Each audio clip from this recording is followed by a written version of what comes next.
Agodié, Miroué Domi, sang de nos sœurs. La légende des Agodié est au menu de la communication mensuelle de ce lundi 25 septembre 2023. Le personnel civil et militaire du Parlement a droit à un exposé de Carmen Fifamé Toudonou sur l'apport des Agodié, dite Amazone, à la militarité mondiale.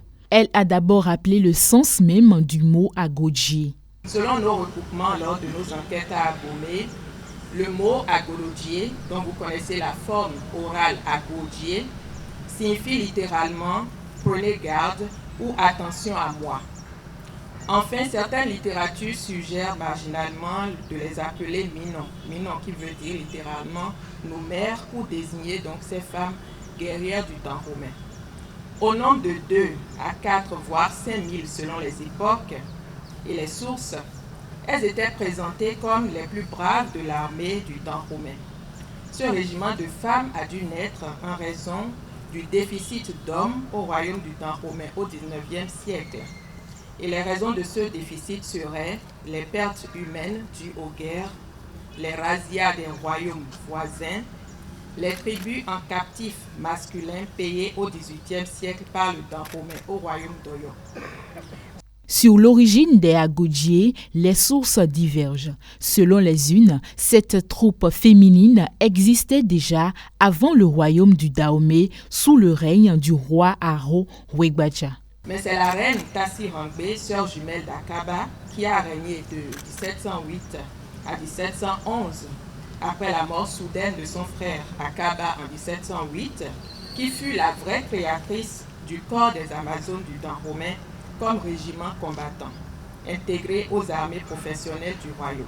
Parler de l'apport des Amazones à la militarité mondiale, c'est se demander en quoi leur existence et expérience ont marqué la pratique du métier des armes dans le monde. Et à cette interrogation, Carmen Toudonou explique. Alors les Agodié étaient organisés en plusieurs régiments dont chacun possédait ses propres chefs, ses uniformes, ses armureries, de même que ses parades militaires. Tous ces régiments étaient sous le commandement d'une générale nommée Gaounon. Dès leur plus jeune âge, les Amazones suivaient un entraînement intense au combat et au maniement des armes. Elles étaient conditionnées psychologiquement pour résister à la douleur et ignorer la pitié. Craintes et respectées par la population, elles avaient un statut presque sacré. Ces valeurs sont aujourd'hui célébrées au Bénin à travers l'érection en 2019 de la statue appelée Monument de l'Amazone en l'honneur, je cite, des guerrières du Bénin d'aujourd'hui, d'hier et d'aujourd'hui. Fin de citation. Nous postulons que les Français et plus largement les Occidentaux qui pensaient que les femmes soldates ne pouvaient être qu'un mythe se sont rendus compte au contact du temps romain que les femmes pouvaient bel et bien, dans la réalité, servir comme combattantes dans les armées régulières. Pour la communicatrice du jour, il est important de retenir que les femmes amazones ont incontournablement contribué à plusieurs luttes.